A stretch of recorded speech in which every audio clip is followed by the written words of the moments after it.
వరలక్ష్మి వ్రతం సందర్భంగా ఈరోజు ఏఎంసీలో పరమాన్నం చేసుకోబోతున్నాము. ఒక పాట్లో కడిగిన బియ్యం, బెల్లం, 3 కప్పుల వరకు నీళ్లు పోసుకొని సెక్విక్ లిడ్తో పాట్ని క్లోజ్ చేసి సాఫ్ట్ విండోలో 3 నిమిషాల పాటు కుక్ చేసుకోవాలి. సెక్విక్ లిడ్ యూజ్ చేసి ఏ వంటకాన్నైనా కొద్ది నిమిషాల్లోనే ఈజీగా టేస్టీగా తయారు చేసుకోవచ్చు. డీప్రెషరైజ్ అయిన తర్వాత సెక్విక్ లిడ్ ఓపెన్ చేసుకొని ఫ్లేమ్ ఆన్ చేసి పాలు పోసి అంతా కలిసేలాగా కలుపుకొని 3 నిమిషాల పాటు ఉడికించుకోవాలి. చివరగా ఇలాచీ పొడి, వేయించి పెట్టుకున్న డ్రై ఫ్రూట్స్, నెయ్యి వేసుకొని కలుపుకుంటే పరమాన్నం తయారవుతుంది. ఈ పండగకి మీ ఇంటికి ఏఎంసీని ఆహ్వానించి మరింత ఘనంగా పండగని జరుపుకోవాలని కోరుకుంటూ అందరికీ వరలక్ష్మి వ్రతం శుభాకాంక్షలు.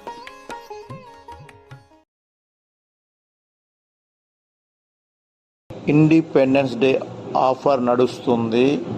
మరిన్ని వివరాలకు స్క్రీన్పై కనపడుతున్న నెంబర్కు కాల్ చేయగలరు. Please subscribe my channel, like and share చేయండి. ధన్యవాదములు.